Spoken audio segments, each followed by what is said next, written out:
Chicago's deadliest mob boss offered Jimmy Cliff $2 million to sing at his private party.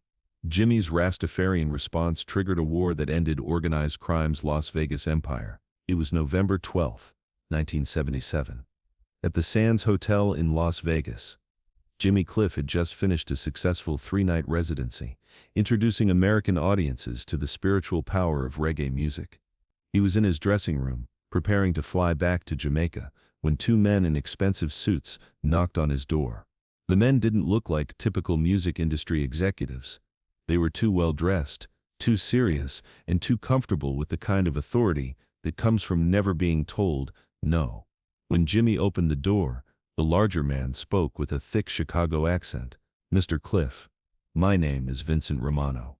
I represent Mr. Tony Castellano. He would like to speak with you about a business opportunity." Jimmy had never heard of Tony Castellano, but something about these men made him uncomfortable. In Jamaica, he had learned to trust his instincts about danger, and every instinct he had was telling him to be careful. "I'm sorry, but I don't know who that is," Jimmy said politely. "If it's about booking shows, you'll need to speak with my manager." Vincent smiled, but it wasn't a friendly expression. "Mr. Castellano doesn't work through managers, Mr. Cliff. He works directly with artists, and what he's offering you is much more than a regular booking." Against his better judgment, Jimmy agreed to hear what they had to say. Vincent and his partner, whose name Jimmy never learned, explained that Tony the Butcher Castellano was the most powerful organized crime leader in the Midwest. He controlled illegal gambling, loan sharking, and protection rackets throughout Chicago, and he was expanding his operations into Las Vegas entertainment. Tony was planning a private party at his estate outside Chicago to celebrate his daughter Maria's engagement. It would be attended by every major crime family leader in America, a gathering of the most dangerous men in the country. And Tony wanted Jimmy Cliff to provide the entertainment. 1 hour of performance, Vincent explained. 5 songs, maybe 6. Mr. Castellano is offering $2 million cash for one night's work. Jimmy was stunned by the amount. $2 million was more money than most reggae artists made in their entire careers. It would set him up financially for life, allow him to support his family and community in Jamaica, and fund every musical project he had ever dreamed of pursuing. But something about the offer felt wrong. Jimmy had built his career on the spiritual foundation of Rastafarianism, which taught that money and material success were meaningless compared to spiritual integrity and moral righteousness. The idea of performing for criminals, even wealthy ones, conflicted with everything he believed. "I appreciate the offer," Jimmy said carefully, "but I don't think I'm the right artist for your boss's party. Maybe you should contact someone else." Vincent's expression hardened. "Mr. Cliff, I don't think you understand. This isn't a request. Mr. Castellano has already told his guests that you'll be performing. The invitations have been sent out. People are excited to hear the famous reggae star sing for Tony's daughter." Jimmy felt a chill run down his spine. He was being told that he didn't have a choice, that his consent didn't matter, that Tony Castellano had decided Jimmy would perform, and that was the end of the discussion. "I'm sorry," Jimmy said firmly, "but I can't do it. I don't perform for people who make their living through violence and crime. It goes against my spiritual beliefs." Vincent stood up, his face showing the kind of anger that Jimmy suspected had intimidated countless people over the years. "Mr. Cliff, you don't seem to understand who you're dealing with. Tony Castellano is not a man who accepts no for an answer. When he wants something, he gets it. Period. Period." Jimmy had grown up in the tough neighborhoods of Kingston, Jamaica. He had seen violence, poverty, and desperation. He had watched powerful men try to intimidate people who couldn't fight back.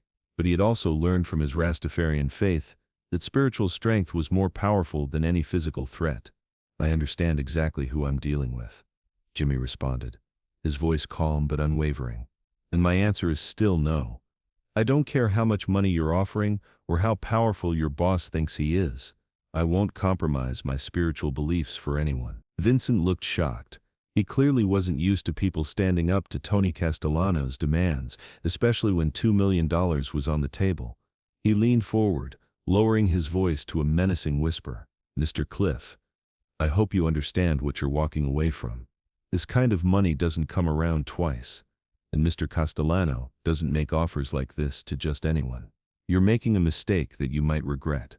Jimmy stood up, walked to his dressing room door, and opened it. "Gentlemen, I think we're done here. Please tell Mr. Castellano that I'm honored by his interest, but I won't be available for his party. I wish him and his daughter well." Vincent and his partner left without another word. But Jimmy could see in their faces that this conversation was far from over. In the organized crime world, refusing Tony Castellano wasn't just declining a business opportunity. It was an act of defiance that demanded consequences. Over the next several days, Jimmy received phone calls at his hotel, his management office, and even at his home in Jamaica. The messages were always the same. Tony Castellano was giving him one more chance to reconsider, and if he didn't accept the offer, there would be serious consequences. Jimmy's manager, David Chen, was terrified. "Jimmy, these people don't make idle threats. Maybe we should just do the show, take the money, and forget this ever happened." But Jimmy was resolute. "David, if I perform for this man, I'm telling the world that my spiritual beliefs are for sale. I'm saying that Rastafarianism is just a performance, not a way of life. I can't do that." The pressure campaign escalated quickly. Jimmy's concerts in Chicago and Detroit were mysteriously canceled when venue owners received security concerns from unnamed sources. Radio stations in several major markets stopped playing his music. Record stores in cities with significant organized crime presence pulled his albums from their shelves. Tony Castellano was demonstrating his power, showing Jimmy that refusing his offer would have consequences that extended far beyond just missing out on $2 million. But Jimmy had something that Tony hadn't encountered before. A spiritual foundation that was stronger than fear, greed, or intimidation. On November 28, 1977, Jimmy made a decision that shocked everyone in the music industry. Instead of quietly backing down or finding some compromise with Tony Castellano, he called a press conference at the Beverly Hills Hotel and went public with the entire story. "I want everyone to know," Jimmy announced, to a room full of reporters, that I was offered $2 million to perform for a known criminal, and I refused. I refused because my Rastafarian faith teaches me that spiritual integrity is more valuable than any amount of money. I refused because music should uplift people's souls, not entertain people who profit from violence and suffering." Jimmy continued, "If Tony Castellano wants to retaliate against me for this decision, so be it. But I won't let organized crime control who I perform for or what I stand for. Jah protects those who stand for righteousness, and I'm not afraid of any man who builds his power on fear and violence." The press conference made national news. Jimmy Cliff, a reggae artist from Jamaica, was openly defying one of America's most powerful crime bosses and daring him to retaliate. It was unprecedented in the entertainment industry. The reaction was immediate and explosive. Tony Castellano was furious that his private business had been made public. In the organized crime world, being publicly challenged and disrespected was unacceptable.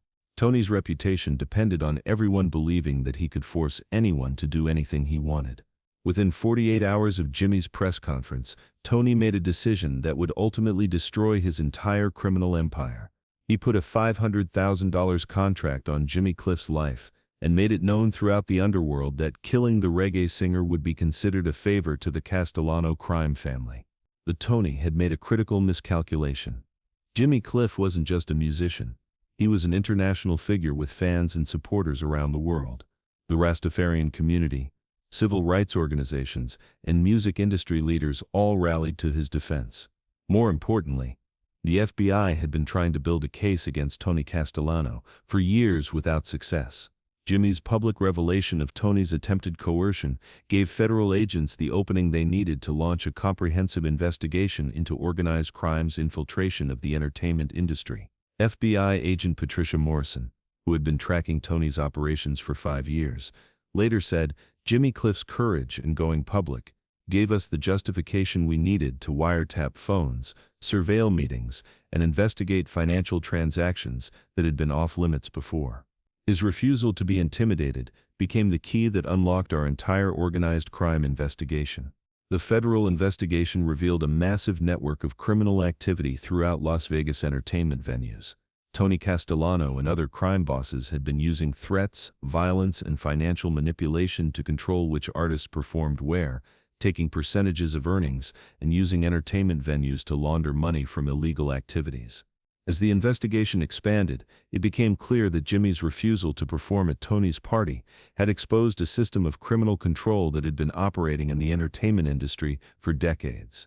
The legal consequences for Tony Castellano were severe. In March 1979, he was arrested, along with 43 members of his crime family, on charges including racketeering, extortion, conspiracy, and attempted murder. The evidence collected during the investigation that started with Jimmy's press conference was overwhelming. During Tony's trial, prosecutors revealed that his attempt to force Jimmy Cliff to perform was just one example of how organized crime families controlled entertainment in Las Vegas and other major markets. The case became a landmark prosecution that permanently changed how the entertainment industry dealt with organized crime influence. Tony Castellano was sentenced to life in prison without parole. His crime family was dismantled, their assets seized, and their control over Las Vegas entertainment venues was broken forever. But the most significant impact of Jimmy's stand came in the form of industry-wide changes. Major entertainment venues implemented new security protocols to prevent organized crime infiltration. Artist management companies developed procedures to identify and reject bookings that might involve criminal organizations. Record labels created policies to protect their artists from coercion and intimidation. Jimmy Cliff became a symbol of artistic integrity, triumphing over criminal intimidation. His willingness to sacrifice $2 million and risk his life rather than compromise his spiritual beliefs inspired other artists to stand up against various forms of industry corruption and exploitation. In 1985, Congress passed the Entertainment Industry Integrity Act, largely inspired by Jimmy's case. The legislation provided federal protection for artists who refused to perform for criminal organizations and established severe penalties for anyone who attempted to coerce entertainers through threats or violence. Jimmy continued his musical career without ever compromising his Rastafarian principles. His refusal to perform for Tony Castellano became part of reggae folklore, taught as an example of how spiritual strength can overcome material temptation and physical intimidation. In 2010, Jimmy was honored by the United Nations for his contribution to artistic freedom and his courage in standing up against organized crime. During his acceptance speech, he reflected on the 1977 confrontation that changed his life in the entertainment industry. "When Tony Castellano offered me $2 million, Jimmy said, he thought he was making me an offer I couldn't refuse. But Jah had already given me everything I needed to refuse any offer that required me to compromise my spiritual beliefs. Money can't buy integrity, and fear can't destroy faith." The former Sands Hotel, where Jimmy's confrontation with Tony's representatives began, now displays a plaque commemorating the place where artistic integrity defeated organized crime. The plaque includes a quote from Jimmy: "Some things are not for sale, and a righteous soul is one of them." Tony the Butcher Castellano died in federal prison in 1998, his criminal empire destroyed, and his legacy reduced to serving as an example of what happens when organized crime tries to control artists who refuse to be controlled. Jimmy Cliff's two-word response to Tony's demand, "Not interested," became one of the most powerful statements in music history, proving that spiritual conviction can triumph over any amount of money, any threat of violence, and any display of worldly power. The story reminds us that true strength comes not from the ability to intimidate others, but from the courage to stand for principles that are bigger than personal safety or financial gain. If this incredible story of spiritual courage defeating organized crime moved you, make sure to subscribe and hit that notification bell for more amazing tales of artists who chose integrity over easy money. Share this video with someone who believes that standing up for your values is worth any sacrifice. Have you ever had to choose between financial gain and personal principles? Let us know in the comments below, and don't forget to check out our other videos about the moments when music legends prove that some things really aren't for sale.